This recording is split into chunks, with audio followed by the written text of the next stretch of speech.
नमस्कार दोस्तों मेरा नाम है सचिन चौधरी और मैं स्वागत करता हूं आपका यूपीएससी टॉक्स पे। दोस्तों जैसा कि आप जानते हैं कि अपन ने पिछले लेक्चर में जो है पहले कर्नाटक युद्ध की बात की थी।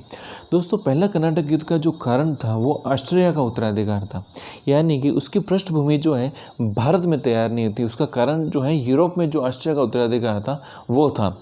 लेकिन दूसरा जो कर्नाटक युद्ध हुआ था दोस्तों, उसकी पृष्ठभूमि भारत में तैयार हुई थी। दोस्तों दूसरा कर्नाटक युद्ध 1750 से 1755 के बीच में लड़ा गया। दोस्तों ये पृष्ठभूमि कैसे तैयार हुई बात करते हैं। दोस्तों अगर मैं बात करूं 1749 की, तो 1749 में दोस्तों ये रीज़न जो है यहाँ पे ये रीज़न हैदराबाद रीजन कहलाता है। और इस हैदराबाद का जो निज़ाम था उसकी मौत हो गई थी 1749 में। और उसके बाद में जो है यहाँ पे जो है उत्तराधिकार का युद्ध शुरू हो गया। यहाँ पे दो उसके उत्तराधिकारी थे, पहला था मुजफ्फर जंग और दूसरा था नासिर जंग। दोस्तों इसी समय अगर मैं कर्नाटक की बात करूं तो कर्नाटक में भी जो है उत्तराधिकार का युद्ध शुरू हो गया। यहाँ पे जो वर्तमान जो नवाब था अनवरुद्दीन और दूसरा जो था वो चंदा साहब, एक नया उत्तराधिकारी आ गया। ठीक है, तो दोस्तों जैसा कि आप जानते हैं कि पहले कर्नाटक युद्ध में अनवरुद्दीन और डुप्ले के बीच में काफ़ी कॉन्फ्लिक्ट हो चुके थे।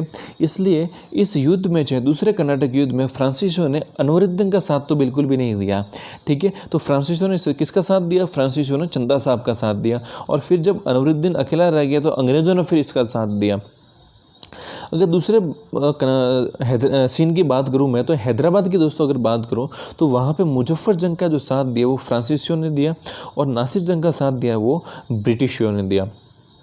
ठीक है, उसके बाद में दोस्तों उस समय जो फ्रांसीसियों का गवर्नर था वो था डुप्ले ने मुजफ्फर जंग और चंदा साहब इन दोनों की आपस में दोस्ती करवा ली। और मुजफ्फर जंग ने चंदा साहब से वादा किया कि चंदा साहब आप टेंशन मत लो, जो है आप तो कर्नाटक पर अटैक करने की तैयारी करो, हम आपके साथ हैं। तो उस समय दोस्तों 1749 में अंबर का युद्ध हुआ। और इस अंबर के युद्ध में एक तरफ थे डुप्ले, चंदा साहब और मुजफ्फर जंग, तो दूसरी तरफ नवाब की सेना थी। दोस्तों इस युद्ध में कर्नाटक का जो नवाब है अनवरुद्दीन मार दिया गया और फिर कर्नाटक का जो नया नवाब बना दोस्तों वो चंदा साहब बना। चंदा साहब चूँकि फ्रांसीसियों ने इसका समर्थन किया था और फ्रांसीसियों के सहयोग से ही चंदा साहब जो है कर्नाटक का नवाब बना था। तो कर्नाटक के नवाब बनते ही चंदा साहब ने जो है पुडुचेरी के पास में एक बहुत बड़ा इलाका जो है फ्रांसीसियों को टैक्स फ्री दे दिया। यानी कि इस टैक्स फ्री ज़मीन पर जो है फ्रांसीसी मुक्त व्यापार कर सकते थे, टैक्स फ्री व्यापार कर सकते थे, यानी कि यहाँ बिजनेस करने में उनको किसी प्रकार का टैक्स देना नहीं पड़ता था। इस तरीके से दोस्तों फ्रांसीसियों ने अप्रत्यक्ष रूप से जो है कर्नाटक पर जो है अपना अधिकार कायम कर लिया। हम दोस्तों अगर दूसरे सीन हैदराबाद की बात करें तो दोस्तों ये अंबर के युद्ध में अप्रत्यक्ष रूप से जो है अंग्रेज़ों की हार हो गई। तो अंग्रेज़ों ने जो है हैदराबाद से नासिर जंग को बोला कि जाओ और कर्नाटक पर युद्ध करो। तो अंग्रेज़ों ने अपनी सेना भी जो है नासिर जंग के साथ भेज दी। लेकिन डुप्ले ने क्या किया कि नासिर जंग के कुछ अधिकारियों को अपने पास में जो अपने पक्ष में कर लिया और नासिर जंग की हत्या करवा ली। दोस्तों नासिर जंग की हत्या करवाने के बाद में हैदराबाद में निज़ाम के पद पर जो है मुजफ्फर जंग को स्थापित कर दिया। लेकिन मुजफ्फर जंग के नसीब में भी जो है ये गद्दी नहीं लिखी थी निज़ाम की, उसकी भी मौत हो गई। और उसके बाद में इसी नासिर जंग का एक बेटा था सलावत जंग, जो कि फ्रांसीसियों के प्रति अपने समर्पित था। तो फ्रांसीसियों ने सलावत जंग को जो है यहाँ का हैदराबाद का नया निज़ाम बना दिया। उसके बाद में दोस्तों अंबर के युद्ध में 1749 में अनवरुद्दीन का एक बेटा था मोहम्मद अली, जो वहाँ से युद्ध से भाग निकला था। दोस्तों उसके बाद में अंग्रेज़ों ने मोहम्मद अली को कहा कि तुम जाओ और कर्नाटक पर जो है अधिकार। उसके बाद में मोहम्मद अली गया और कर्नाटक को जीत लिया, चंदा साहब को मार दिया। ठीक है, अब जो है कर्नाटक पर नया नवाब बन गया मोहम्मद अली, जो कि अंग्रेज़ों द्वारा समर्थित था। यानी कि अप्रत्यक्ष रूप से कर्नाटक पर अब वापस जो है फ्रांसीसियों की हार हो गई।